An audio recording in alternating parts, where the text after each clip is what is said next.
Ya Allah. Terus bagaimana hubungan dengan anak saya yang sekolah di pesantren? Ini mau nanya sudah bersuci atau berwudu. Terima kasih Kemudian Bapak. wudunya batal. Wudunya batal.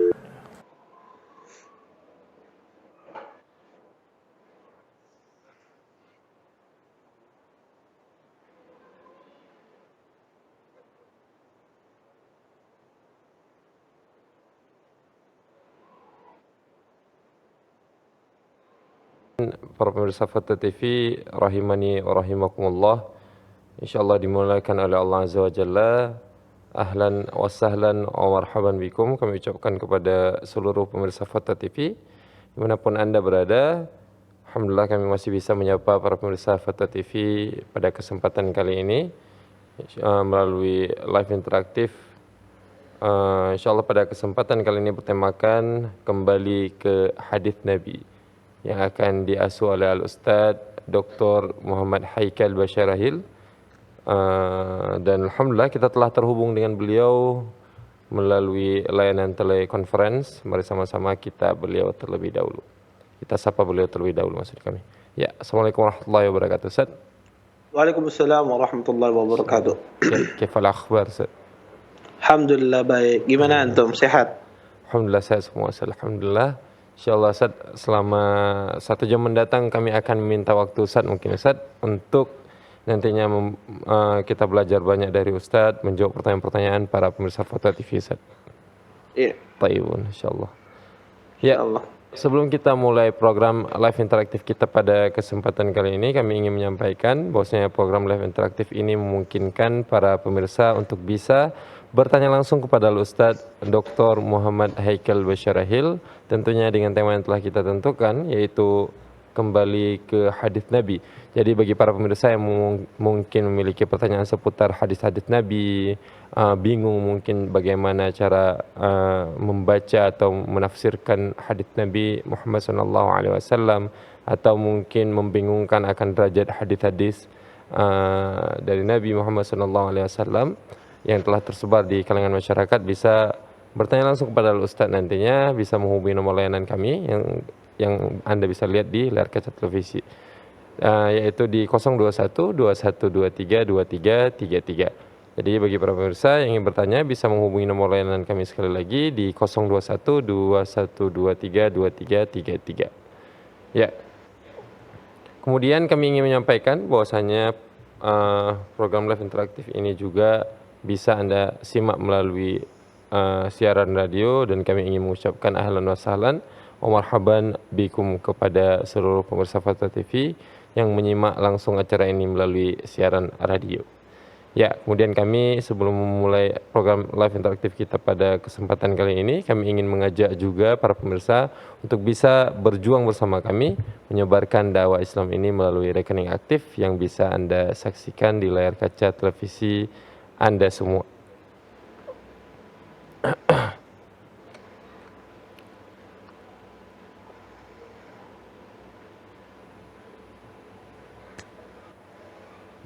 Ya, kami ucapkan syukran jazakumullahu khairan, dan kita akan mulai program live interaktif kita pada kesempatan kali ini, dan akan membacakan pertanyaan-pertanyaan yang telah masuk ke dewan redaksi kita, Ustaz. InsyaAllah Ustaz, kita akan mulai, Ustaz ya? Iya, silakan. Baik, Ustaz.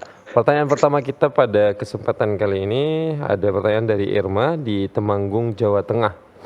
Beliau bertanya, izin bertanya Ustaz, yang pertama, selain seseorang yang mempunyai jin turunan dari orang tuanya atau yang pernah mengerjakan kesyirikan, apakah mungkin di tubuh seseorang itu mempunyai jin? Kemudian yang kedua, bukankah seseorang bisa marah itu karena tubuhnya dirasuki jin? Tidak mesti kesurupan kan? Bagaimana caranya membedakan seseorang yang pernah mengerjakan kesyirikan dengan yang tidak, andai kata tubuhnya sama-sama dirasuki oleh jin? Kemudian yang ketiga, apakah anak-anak yang belum dapat melindungi diri sendiri dengan cara mengaji ataupun sholat, mereka rentan dirasuki jin? Kemudian yang keempat, bagaimana cara meruqyah anak kecil? Syukron, jazakumullahu khair Ustaz. Insyaallah ini cukup panjang pertanyaannya Ustaz. Mungkin Ya, cocok mungkin untuk membuka diingatkan, acara ini Ustaz. mungkin diingatkan saya kalau saya lupa sebahagian pertanyaannya, Baik, Ustaz. karena tadi mungkin lebih dari 4 ya pertanyaannya ya. Eh, Pertama tentang masalah jin itu apakah bisa masuk ke tubuh manusia selain jin turunan, beliau tanyakan. Iya, jin itu bisa masuk ke tubuh manusia. Apa dalilnya? Dalilnya adalah firman Allah Subhanahu wa taala dalam Al-Qur'an. Allah mengatakan, "Alladzina ya'kuluna ar-riba la yaqumuna illa kama yaqumu alladzi yatakhabbathu asyaitanu minal mas." Kata Allah Subhanahu wa taala, seseorang yang memakan riba tidaklah mereka bangkit nanti sebagaimana orang yang bangkit kerasukan syaitan. Ya. Berkata Imam Ibnu Katsir, ya, orang-orang yang memakan riba tidaklah mereka bangkit dari kubur mereka nanti di hari kiamat sebagaimana bangkitnya orang kesurupan. Maka ini menunjukkan bahwasanya ada orang itu dirasuki jin di dunia ini. Dan juga Nabi sallallahu alaihi wasallam bersabda, "Inna syaitan yajri min ibni Adam majrad dam." Kata Nabi SAW, sesungguhnya syaitan maka berada di tubuh manusia sebagaimana aliran darah.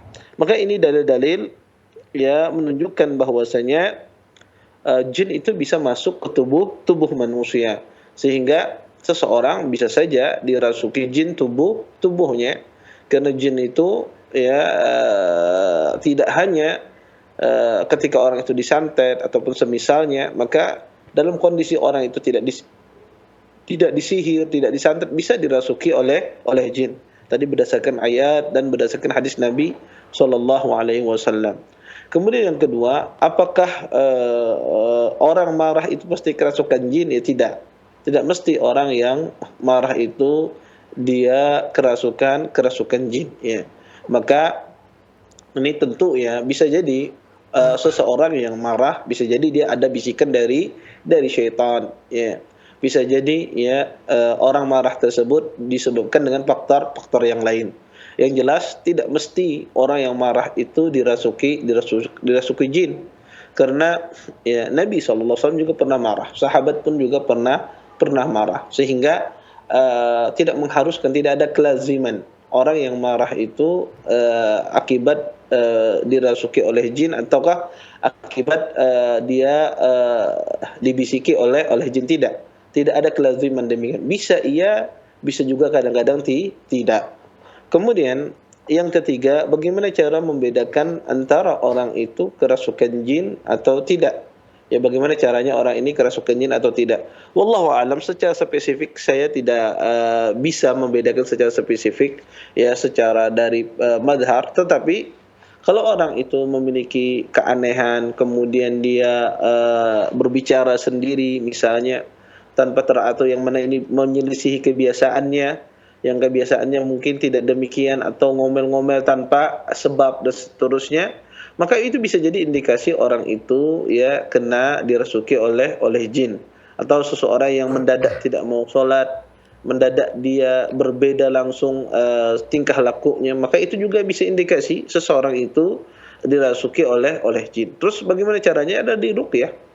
Ya, disuruh dia ruqyah mandiri, dia membaca suci Al-Quran, ya, meruqyah dirinya, dan dia berdoa kepada Allah Subhanahu wa taala.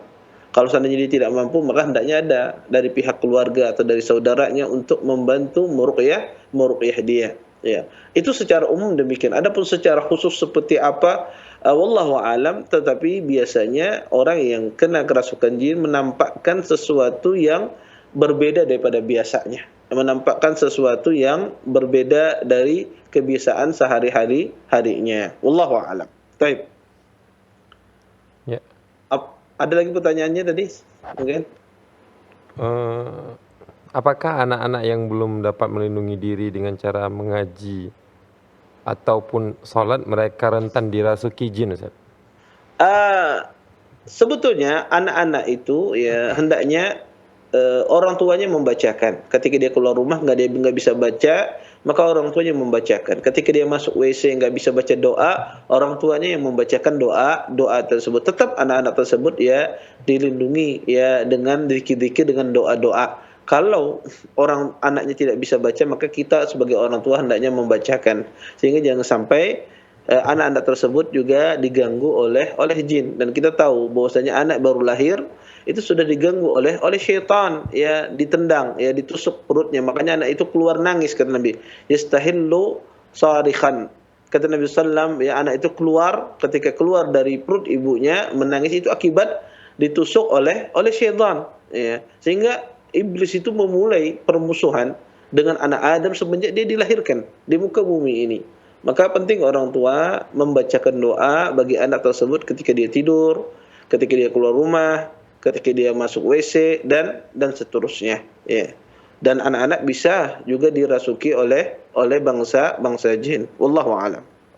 Masya Allah, syukran Ustaz, jazakumullahu khairan Ustaz atas jawabannya. Ya, kita akan berpindah ke pertanyaan selanjutnya. Saya ada pertanyaan dari Ajati Sasmito di daerah Istimewa Yogyakarta. Beliau bertanya, Assalamualaikum warahmatullahi wabarakatuh. Ustaz, mohon izin bertanya, hukum tentang pertama musik Islami seperti nasyid yang di sini sebenarnya disebutkan beberapa contohnya, namun kita sebenarnya tidak perlu menyampaikannya. Intinya nasyid yang sudah tersebar di kalangan masyarakat Indonesia. Kemudian apakah hukumnya ini mubah, makruh atau haram, Ustaz?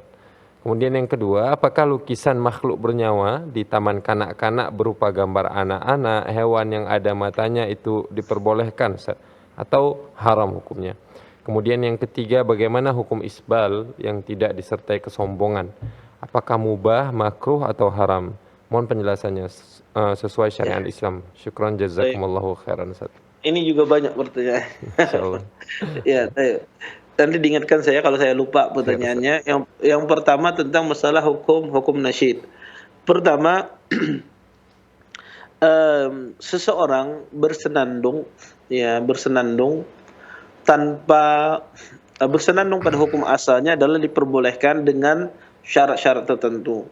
Pertama adalah, ya, tidak isinya, muatannya baik. Tidak berisi percintaan, tidak berisi rayuan, tidak berisi ejekan, ya. Kemudian yang kedua, tidak boleh diiringi dengan alat musik, ya.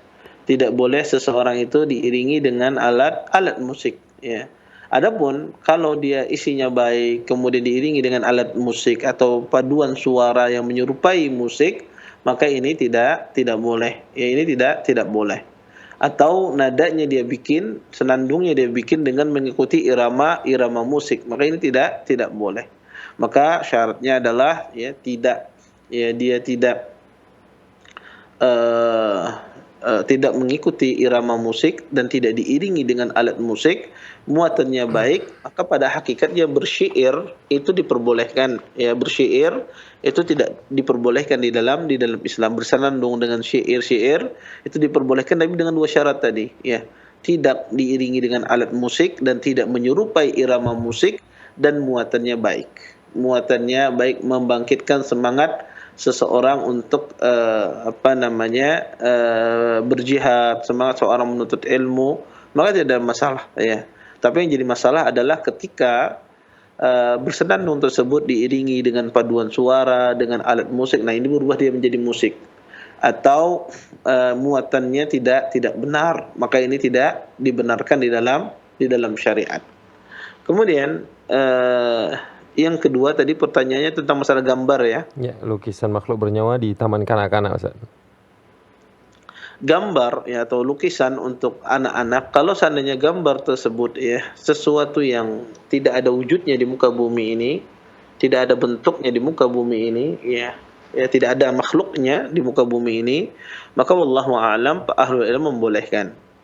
Ahlul ilm membolehkan. Kemudian yang kedua, kalau seandainya itu gambar diperuntukkan hanya untuk anak-anak, ada wujudnya tapi diperuntukkan untuk anak-anak, maka ulama khilaf dalam masalah ini. Apakah boleh, ya, lukisan atau gambar untuk anak kecil? Wallahu taala alam, paling dekat dalam hal ini adalah boleh, ya, berdasarkan hadis Aisyah radhiyallahu taala anha.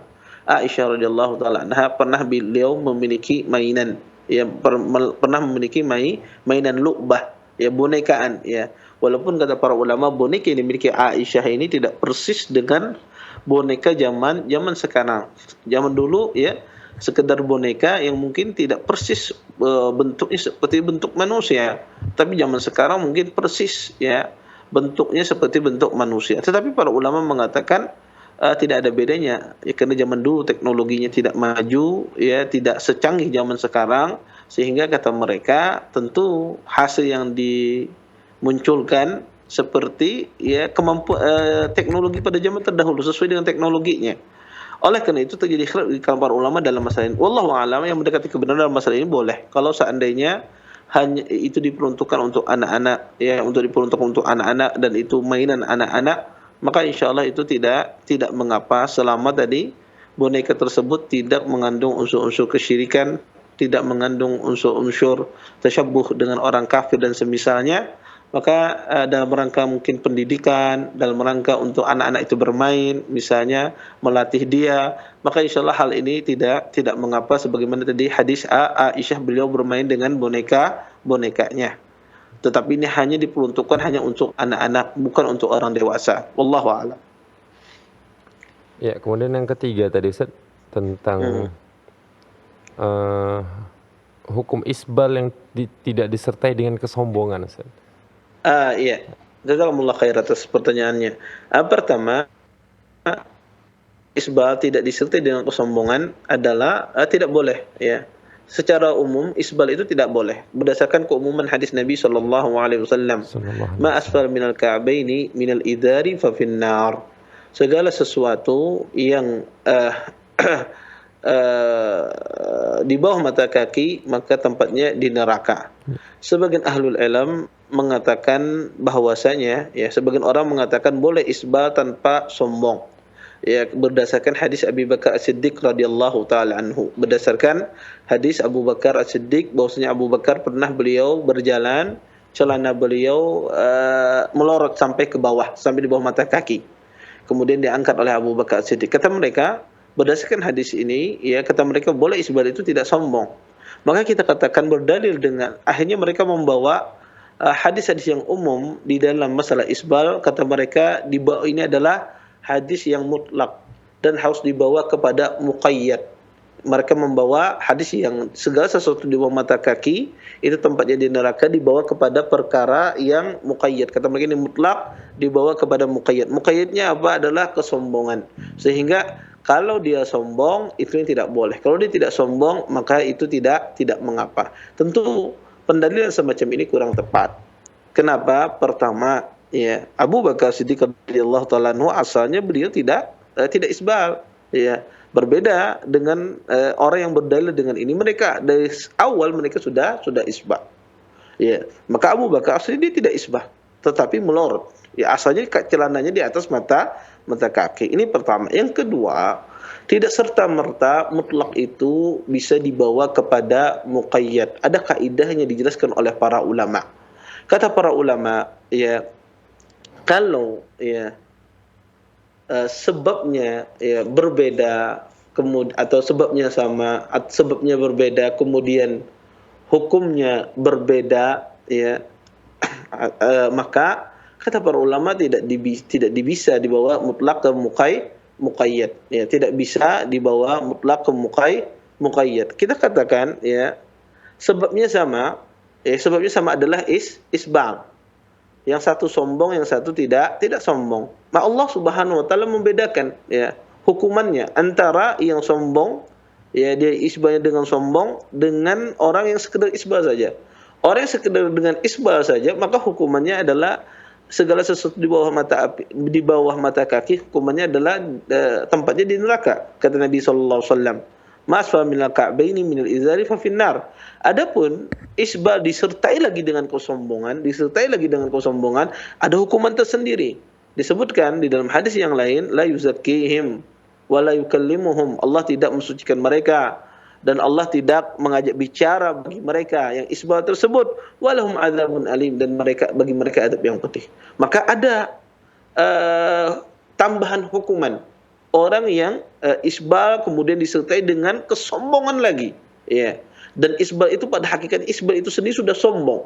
Kemudian isbal ini sombong ditambah kesombongan lagi, maka bertambah hukumannya, disebutkan dalam hadis yang lain, sehingga kalau hukumannya berbeda tidak bisa dibawa mutlak itu ke muqayyad berdasarkan pendapat wajib kalangan para ulama, ya, sehingga pendalilan ini keliru. Kemudian yang ketiga adalah isbal itu sendiri bagian dari kesombongan. Isbal itu sendiri bagian dari kesombongan, sehingga tidak boleh seseorang isbal apapun keadaannya. Baik dia mengatakan saya tidak sombong, karena isbal itu sendiri adalah bagian dari kesombongan itu sendiri, ciri orang yang sombong. Wallahu a'lam.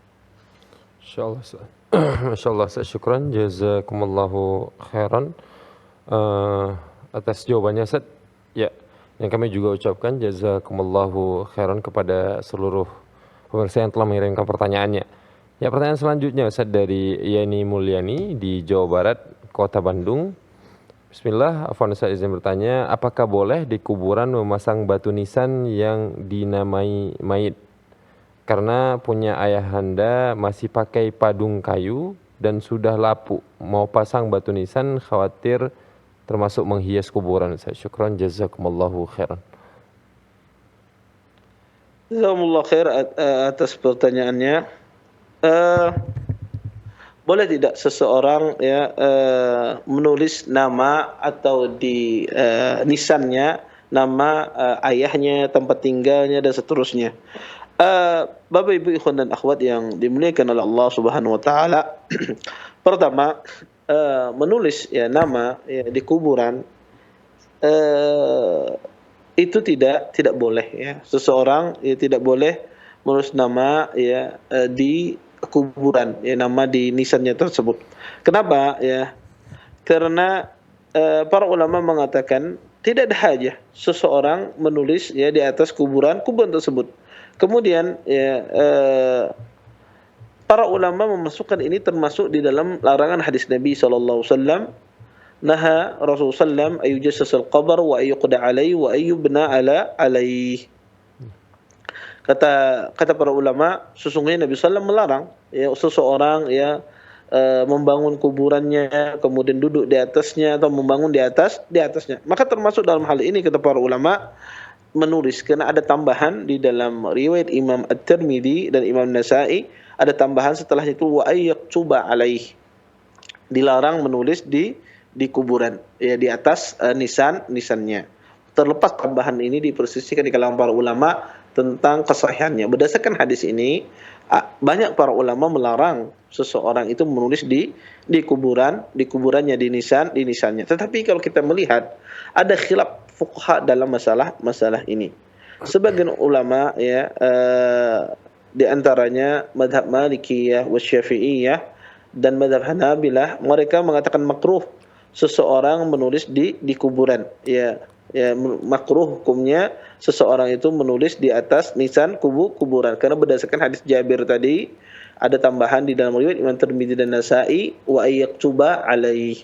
Kemudian sebagian ulama di kalangan mazhab Hanafi dan di kalangan mazhab Syafi'iyah, mereka mengatakan tidak mengapa kalau seandainya dibutuhkan ya, sehingga sehingga tanda kuburan tersebut sehingga orang tahu itu adalah kuburan ya, dan agar tidak tidak dijadikan bahan imtihan. Bisa jadi orang nggak tahu itu kuburan kemudian diinjak oleh orang yang lewat. Wallahu a'lam.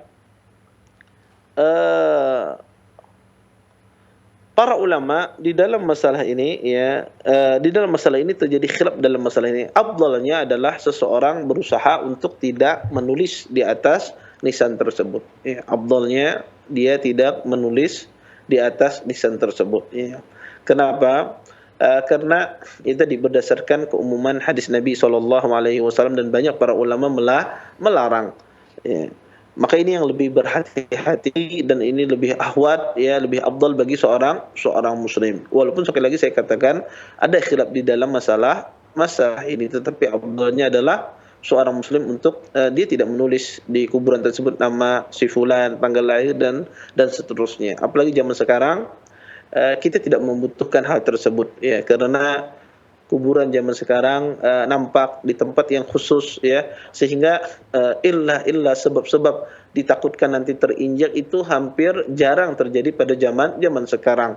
Apalagi sudah areal perkuburan, maka orang sudah tahu mana jalan ke arah makam, mana yang areal kuburan. Maka sekarang ini sudah sangat jelas, sehingga sebab-sebab untuk menulis itu pada zaman sekarang ini tidak ada. Wallahu taala alam. Syukran Ustaz, jazakumullahu khairan atas jawabannya, dan kami juga ucapkan jazakumullahu khairan kepada yang telah bertanya. Baik, kita berpindah ke pertanyaan selanjutnya. Saya ada pertanyaan dari Narto di Papua, Kabupaten Jayapura. Beliau bertanya, apakah boleh orang tua biologis menikahkan atau menjadi wali bagi anaknya? Secara syar'i bagaimana hukumnya, Ustaz?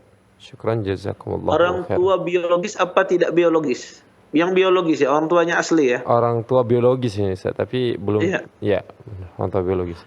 Ya, jazakumullah khair atas pertanyaannya. Maka kalau orang tua biologis boleh dia menikahkan anaknya. Maka tidak mengapa.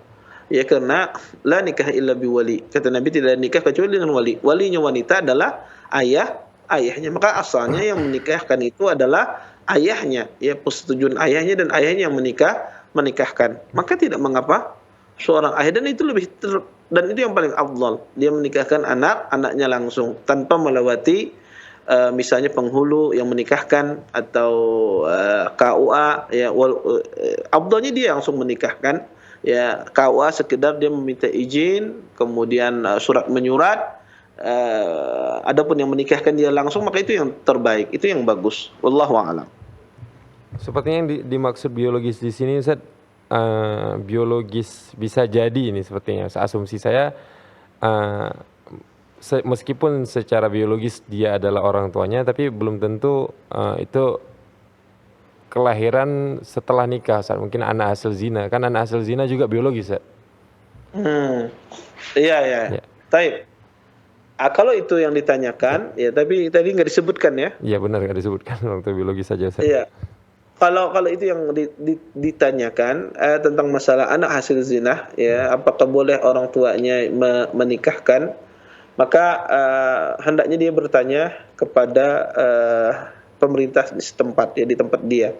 Ya, maka dia bertanya, meminta fatwa di sana, ya, apakah boleh dia menikahkan anaknya, ya. Walaupun ulama khilaf ya tentang masalah orang yang berzina, kemudian dia tidak berzina kecuali pada orang tersebut, kemudian dia menikah, dari hasil perbuatan zina itu dia mendapatkan anak, apakah itu dinasabkan kepada ayahnya atau tidak, dan ini terjadi khilaf di kalangan ahlul ilm. Dan afdalnya dia datang ke tempat ya KUA, kemudian dia jelaskan, sehingga nanti minta arahan petunjuk dari lembaga negara tersebut. Wallahu a'lam. Insyaallah. Syukran Ustaz, jazakumullahu khairan atas jawabannya. Ya, kita berpindah Ustaz ke pertanyaan selanjutnya dari Rizal Fariski di Banten, Kota Tangerang Selatan. Beliau bertanya, Ustaz, semoga dirahmati oleh Allah Azza wa Jalla. Izin bertanya, Ustaz, seandainya orang tua kita sudah wafat, maka berbakti kita diantaranya dengan cara mendoakannya, melunasi hutangnya apabila punya hutang, kemudian menyambung tali persaudaraan kepada teman orang tua kita yang dulu orang tua kita dekat dengannya. Ya, kemudian pertanyaannya, bagaimana dengan hadis ridha Allah dalam ridha orang tua dan murka Allah dalam murka orang tua? Apakah Allah akan ridha kepada kita sementara seandainya orang tua kita sudah wafat ini, Ustaz? Saya tidak kurang menangkap soalnya. Ya. Apa yang dia tanyakan apa? Beliau menyampaikan di sini bahwasanya ada anjuran-anjuran atau cara-cara berbakti kepada orang tua ketika orang tua telah wafat, Ustaz. Di antaranya caranya dengan mendoakannya, kemudian melunasi hutangnya, dan menyambung tali persaudaraan atau tali silaturahmi dengan sahabat-sahabat dan kerabatnya yang dahulu sering dia datangi. Kalau seandainya kita melakukan hal tersebut, apakah kita mendapatkan ridha Allah sebagaimana hadis yang tadi disampaikan, Ustaz? Ridha Allah fi ridha walidain wa sakhtullah fi sakhtul walidain. Fadhal, Ustaz. Beliau menanyakan tentang masalah apakah kalau menyambung silaturahim untuk orang tua melunasi hutangnya, apakah kita termasuk berbakti kepada dua orang tua walaupun orang tua itu sudah meninggal? Mungkin ini yang beliau tanyakan ya. Ya. Pertama, cara berbakti kepada kedua orang tua yang sudah meninggal sebagaimana disebutkan di dalam hadis Nabi SAW. Nabi mengatakan idza matal insan inqata amaluhu illa min salas.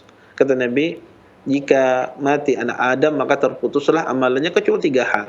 Kemudian disebutkan oleh Nabi dari perkara 3 hal tersebut adalah awwaladin salihin yad'u lahu, atau anak saleh yang senantiasa mendoakan kedua orang tuanya. Maka cara berbakti seorang anak kepada orang tua yang sudah meninggal pertama adalah dia selalu mendoakan kebaikan untuk kedua orang tuanya, di dalam sujudnya, di dalam sholatnya, dia doakan untuk kedua orang tuanya. Ini yang pertama. Kemudian yang kedua, cara berbakti seorang anak kepada kedua orang tua yang sudah meninggal, dia menyambung hubungan silaturahim, kerabat-kerabat ayah dan ibunya, dia sambung hubungan tersebut, dia jaga hubungan tersebut. Kemudian dia juga memelihara hubungan dengan saudara-saudara atau dengan teman-teman ayahnya, dengan teman-teman ibunya, dia pelihara hubungan tersebut, dia jaga, dia sambung. Maka ini salah satu bentuk seseorang berbakti kepada dua orang tua yang sudah meninggal. Kemudian yang ketiga, di antara cara seorang anak berbakti kepada kedua orang tua yang sudah meninggal adalah dia melaksanakan wasiatnya. Jika ada wasiat yang diwasiatkan kepada kita, kemudian kita laksanakan, itu adalah bentuk kita berbakti kepada kedua orang tua kita. Kemudian yang keempat, yang terakhir adalah seseorang dia berusaha berbuat ihsan kepada dua orang tuanya. Kalau seandainya ada orang tuanya memiliki hutang piutang, dia berusaha untuk melunasinya. Atau kalau orang tuanya memiliki kesalahan dengan orang lain, dia berusaha untuk meminta maaf untuk kedua orang tuanya. Ini salah satu bentuk berbuat ihsan kepada kedua orang tua, dan ini bagian dari seorang anak berbakti kepada dua orang tua walaupun orang tua itu sudah meninggal. Apakah Allah akan ridha kepada kita? Insya-Allah Allah akan ridha, karena ini adalah bagian dari kebaikan, dan Allah menyenangi sesuatu yang baik, sesuatu yang Allah cintai. Wallahu a'lam. Insyaallah, syukran Ustaz, jazakumullah wa khairan atas jawabannya.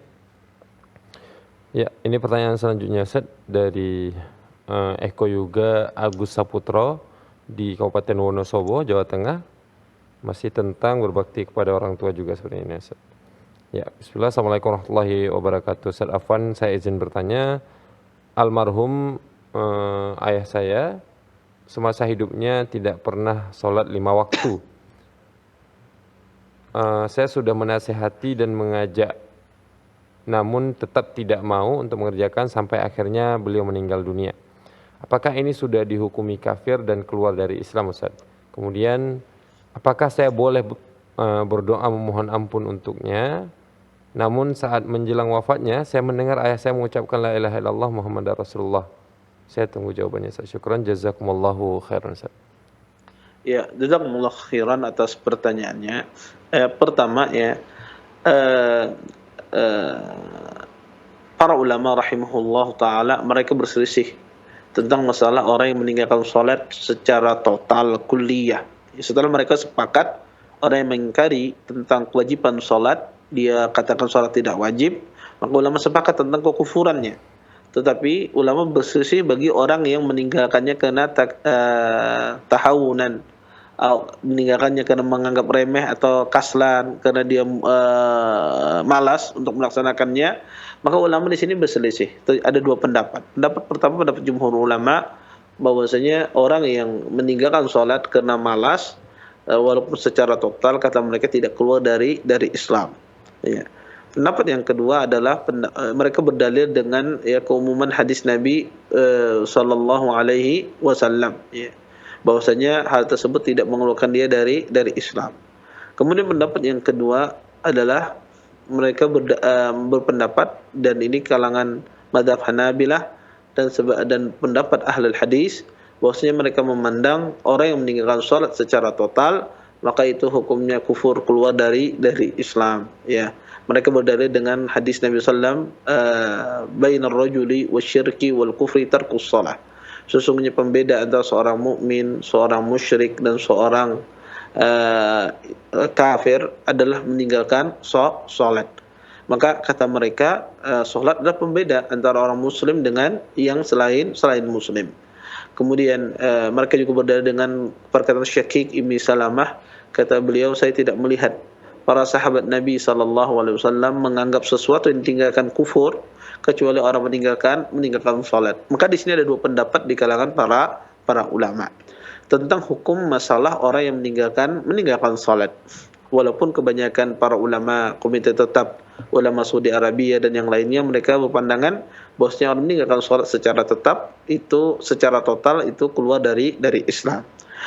Ini dari sisi menghukumi perbuatan. Ya, jadi kita ada dua hal yang harus dipahami, menghukumi perbuatan dan menghukumi orang. Yang dijelaskan oleh para ulama adalah menghukumi dari sisi perbuatannya. Adapun orangnya, maka itu ada kaidah tersendiri. Belum tentu orang yang melakukan kufur itu keluar dari Islam. Maka ada kaidah-kaidah tersendiri, ya, disebutkan oleh para ulama. Tidak serta-merta orang melakukan perbuatan kufur kemudian dia keluar dari Islam, tidak. Tetapi ada kaidahnya. Kenapa dia melakukan kekufuran tersebut? Apa sebabnya? Bisa jadi dia melakukan karena kejahilan. Kalau dia jahil, kata para ulama, tidak bisa dikeluarkan dari Islam sampai ditegakkan hujjah atasnya. Atau dia melakukan tersebut karena ada syubhat misalnya, maka tidak bisa dia dikeluarkan dari Islam sampai ditegakkan hujjah atas orang tersebut, sampai dihilangkan syubhatnya. Kalau kiranya sudah kita jelaskan secara detail, dia tetap tidak mau menerima, baru ini bisa ya dihukumi orang tersebut. Tapi kalau ada syubhat, tidak bisa. Atau dia salah takwil misalnya, dia salah mentakwilkan ayat, salah mentakwilkan hadis misalnya, maka tidak serta-merta orang tersebut dihukumi keluar dari Islam. Atau ya seseorang misalnya dia dipaksa untuk mengatakan perbuatan kufur sedangkan dia tidak mau, seperti terjadi pada sahabat Ammar bin Yasir radhiyallahu taala anhu, dipaksa untuk mengatakan perbuatan kufur, dia tidak mau, akhirnya dia mengatakan perbuatan kufur karena dia melihat apa yang dialami oleh ayah dan ibunya, mati yang menggenaskan, maka beliau pun terpaksa mengucapkan kalimat kufur. Makanya kalau kata Allah, illa man ukriha wa qalbu mutmainnun bil iman, kecuali orang yang dipaksa dan hatinya dipenuhi dengan keimanan. Maka kata para ulama, ya tidak serta-merta orang yang melakukan perbuatan kufur itu langsung keluar dari Islam sampai ditegakkan hujjah atasnya. Dan itu banyak terjadi di kalangan, disebutkan di dalam beberapa hadis. Ada seorang sahabat kadang-kadang ucapannya kufur, tapi dia dia salah ucap, ya. Pernah terjadi, Nabi menceritakan ada seseorang dia safar dengan untanya, ya, makanan dan minumannya itu di tempat untanya. Kemudian dia beristirahat, kemudian dia ikat untanya itu di pohon dan ternyata untanya itu lari. Kemudian makanan dan minumannya pun bersama untanya, wa alaihi ta'amuhu wa syarabuh. Ya, pada untanya tersebut makanannya dan minumannya. Dan Anda tahu di padang pasir orang kalau tidak ada makanan dan tidak ada minuman, maka yang dia tunggu adalah kematiannya. Yang dia tunggu adalah kematiannya karena panas terik matahari yang begitu dahsyat, tidak ada air, tidak ada makanan. Maka orang ini pun berusaha dia mencari untanya ke sana kemari untuk menemukannya, dia tidak menemukannya. Akhirnya pun di tengah-tengah dia berputus asa, menunggu kematiannya, dia bersandar di bawah pohon sembari dia menunggu kematiannya karena haus, begitu sangat haus, ya, sangat dahaga, ya. Maka di saat dia menunggu kematiannya, tiba-tiba ontanya datang di hadapannya. Onta yang lari tadi datang di hadapannya, dan di ontanya tersebut perbekalannya komplit, tidak berkurang satupun. Kemudian begitu bahagianya orang ini karena dia merasa terselamatkan dari kematian, maka dia pun mengatakan, ya Rabb, dia mengatakan anta abdi wa ana rabbuk. Dia mengatakan, ya Allah, engkau adalah hambaku dan aku adalah Tuhanmu. Orang ini salah. Dia dalam berdoa, dia terbalik. Seharusnya anta rabbuka wa ana abdi, ya Allah engkau adalah Tuhanku, ya, dan aku adalah anta rabbi wa ana abdu, ya Allah engkau adalah Tuhanku dan aku adalah hambamu. Tapi dia terbalik. Dia mengatakan anta abduka, anta abdi wa ana rabbuk. Dia mengatakan, ya Allah, engkau adalah hambaku dan aku adalah Tuhanmu. Kebalik perkataannya. Kenapa kata Nabi? Akhta'a min syiddatil farah. Orang ini keliru akibat saking bahagianya. Ya, karena dia merasa bahagia, dia keliru dalam pengucapan tersebut. Dan Nabi SAW tidak menghukumi orang tersebut keluar dari Islam karena salah ucap. Nah, sehingga kadang ada orang salah ucap perkataan kufur, tapi tidak itu yang ingin dia maksudkan, maka tidak serta-merta dia dihukumi kufur. Bahkan ada juga diceritakan oleh Nabi SAW seseorang yang dia saking takutnya dengan azab, ya, karena dia merasa dia adalah orang yang banyak berbuat dosa, saking takutnya dia berwasiat. Dia berwasiat, kata dia, kalau saya mati maka bakarlah tubuh saya. Kemudian ya lemparlah debu, ya lemparlah abu mayat saya itu di lautan, sehingga malaikat tidak bisa mengadabku, tidak bisa membangkitkanku, karena dia saking takutnya. Padahal perkataan semacam ini adalah perkataan yang kufur. Kenapa? Karena meragukan qudratullah, meragukan kekuasaan Allah Subhanahu wa taala. Tapi orang ini tidak tahu. Orang ini tidak tahu bahwasanya perkataan itu tidak boleh. Sehingga tidak dihukumi dia adalah orang yang melakukan kekufuran. Jadi syahidnya adalah tidak serta-merta seseorang melakukan perbuatan kufur dihukumi orangnya kafir, sampai dipraktekkan syarat-syarat kufur tersebut kepada orang tersebut. Maka kalau seandainya tidak ada para ulama yang menghukumi dia adalah kufur, maka pada asalnya seorang bermuamalah secara hukum asal, yaitu bermuamalah bagaimana seorang muslim. Maka termasuk yang ditanyakan tadi, maka secara asal kita bermuamalah kepada beliau adalah bermuamalah seorang muslim. Apalagi di akhir hayat beliau mengucapkan asyhadu an la ilaha illallah, bisa jadi beliau bertaubat kepada Allah. Maka kita menghukumi beliau seperti hukum seorang muslim. Kita mendoakannya, kemudian kita memintakan ampun untuk beliau. Wallahu taala alam. Insyaallah, syukran saja, jazakumullahu khairan atas jawabannya, dan kami juga ucapkan jazakumullahu khairan kepada yang telah bertanya. Tapi kita lanjutkan pertanyaan, Ustaz. Masih ada waktu sekitar 10 atau 8 atau sampai 10 menitan lagi. Pertanyaan dari Ahmad Ahyar ini dari DKI Jakarta, Kota Jakarta Selatan.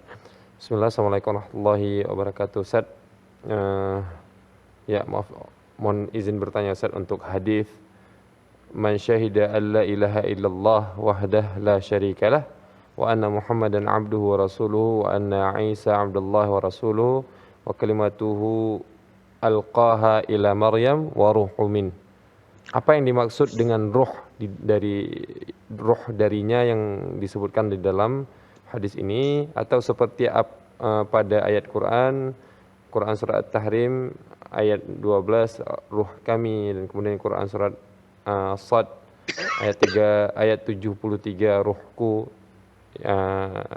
Apa yang dimaksud dengan ruh yang pada ayat dan hadis ini, Ustaz? Syukran, jazakumullahu khairan. Ya. Pertama, ya, para ulama rahimahullahu taala memiliki banyak penafsiran tentang masalah waruhum minhu. Ya, kenapa Isa alaihissalam dikhususkan dengan penyebutan ruh, ya, ruh darinya, dari Allah Subhanahu wa taala. Maka di sini ada beberapa penafsiran yang dijelaskan oleh para ulama. Dikatakan bahwasanya ruhnya Isa seperti ruhnya ruh-ruh yang lain, ruh-ruh makhluk hidup yang lain, tetapi dinisbatkan kepada Allah dalam bentuk tasyrifan, dalam bentuk rangka Allah Subhanahu wa taala memuliakan Nabi Isa alaihissalam. Maka sesuatu kalau dinisbatkan kepada Allah, makhluk dinisbatkan kepada Allah tasyrifan, untuk memuliakan tempat tersebut, makhluk tersebut. Ketika disebut Baitullah, rumah Allah, untuk memuliakan masjid, dinisbatkan kepada Allah Subhanahu wa taala. Termasuk dalam hal ini adalah untuk memuliakan Nabi Isa alaihissalam, maka dinisbatkan ruh itu kepada Allah Subhanahu wa taala. Ini penafsiran yang pertama. Penafsiran yang kedua, di kalangan para ulama, dikatakan Nabi Isa wa ruhum minhu, ruh dari Allah, karena dia berbeda, tidak seperti ruh-ruh yang lain. Bahwasanya Jibril alaihissalam, ya, meniupkan ruh tersebut kepada Maryam, di rahim Maryam alaihissalam. Maka Maryam pun hamil dengan izin Allah Subhanahu wa taala. Dikatakan para ulama, Makna ruh di sini sebagian ulama mengartikan, dan ini bagian dari penafsiran dan bisa masuk mungkin dalam kategori takwil. Sebagai ahli ilmu mengatakan makna ruh di sini ada rahmat. Rahmat, kenapa? Karena Isa alaihissalam rahmat bagi orang yang mengikutinya dan orang beriman ya dengannya. Sebagian lagi ahli ilmu mengartikan ruh di sini adalah wahyu. Ya, bahwasanya Allah Subhanahu wa taala mewahyukan kepada Maryam, bahwa memberitakan kabar gembira kepada Maryam, dan Allah Subhanahu wa taala mewahyukan kepada Jibril untuk meniupkan ruh. Ini ada banyak penafsiran. Wallahu alam, penafsiran yang paling kuat adalah sebagaimana yang disebutkan oleh Imam Baghawi, bahwasanya itu seperti ruh-ruh yang lainnya tetapi dinisbatkan kepada Allah. Atau penafsiran yang mengatakan bahwasanya kena Jibril alaihissalam yang meniupkan ruh di dalam perut Maryam, maka disebutkanlah secara khusus ya waruhum minhu, karena berasal dari perintah Allah Subhanahu wa taala. Maka dua penafsiran ini yang paling kuat di antara penafsiran yang ada. Wallahu a'lam. Insyaallah. Syukran Ustaz, jazakumullahu khairan atas jawabannya. Ya, kita berpindah ke pertanyaan selanjutnya Ustaz, dari Melda Yosita di DKI, mohon maaf maksud kami di Yogyakarta Ustaz, Kabupaten Bantul di sini. Ya, beliau bertanya, Assalamualaikum warahmatullahi wabarakatuh. Ustaz, apa hukumnya menanam pohon atau tanaman kecil di atas makam? Syukran, jazakumullahu khairan Ustaz. Ya, jazakumullah khair atas pertanyaannya. Pada asalnya ya menanam sesuatu ya itu pada asalnya boleh saja, ya tidak masalah.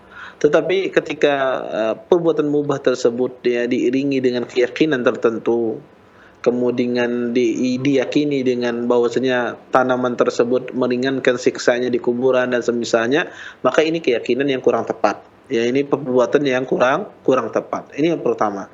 Sehingga ada sebagian orang kadang-kadang menanam pohon kecil di atasnya dalam rangka untuk meringankan siksanya, meringankan adabnya kalau seandainya dia diadab, maka ini ada keliru dan ini tidak tepat. Kemudian yang kedua, ada sebagian orang menanami tersebut dalam rangka ya dia sebagai tanda bahwasanya ini kuburan dengan ada tanaman di sini. Kalau sebagai tanda dia menanami di kuburan tersebut untuk tanda bahwasanya kuburan ayahnya atau kuburan uminya, maka insya Allah tidak mengapa. Ya, dalam bentuk untuk memberikan ini tanda ya bahwasanya ini adalah kuburan ayahnya atau kuburan neneknya atau kuburan keluarganya. Tetapi perlu diingat, ketika seseorang menanam sesuatu, kalau seandainya hal tersebut membuang uang, kemudian keyakinannya untuk agar mayit ini diberikan kenikmatan dan semisalnya, maka ini tidak boleh. Ya, ini tidak tepat ya. Ataupun kalau sekedar memberi tanda, dan tanda itu sebetulnya sudah bisa kita ketahui tanpa dikasih patok tanaman tersebut, maka tidak perlu dia kasih. Kenapa? Karena ini membuang uang pada hal-hal yang tidak bermanfaat. Ya, membuang uang yang pada sesuatu yang tidak bermanfaat. Dia tanam di sana kemudian tidak dia tidak dia pelihara, tidak dia dia buang uangnya membeli sesuatu yang seharusnya tempatnya adalah dia tanam di rumah ataukah ditanam di tempat-tempat yang khusus. Oleh karenanya, kalau ditanya tadi boleh tidak dia menaruh saja sekedar tanda, boleh.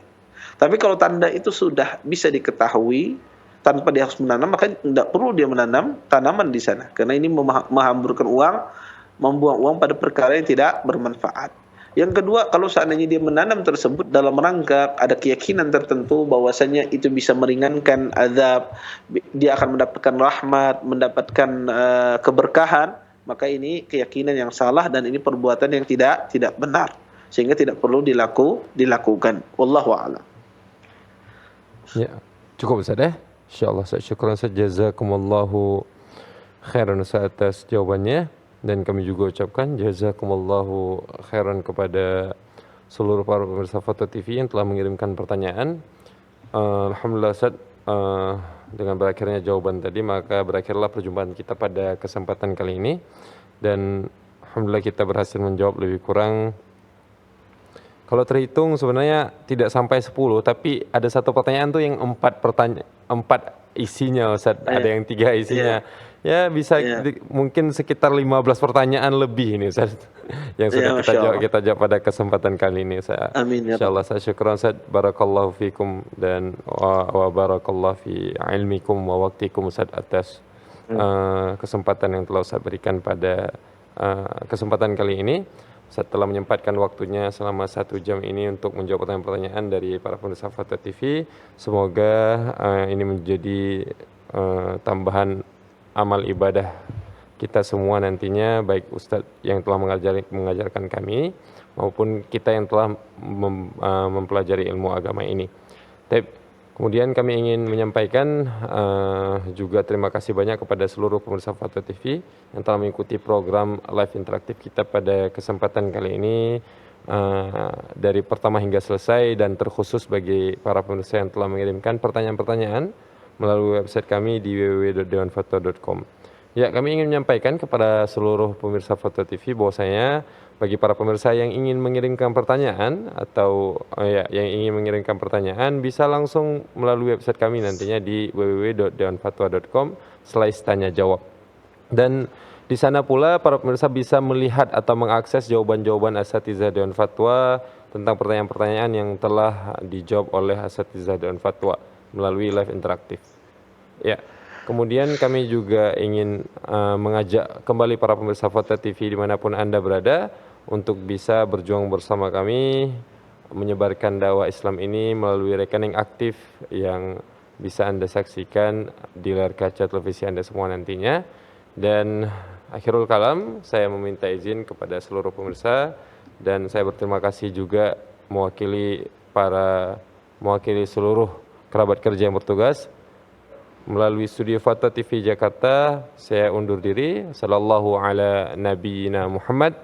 Wassalamualaikum warahmatullahi wabarakatuh.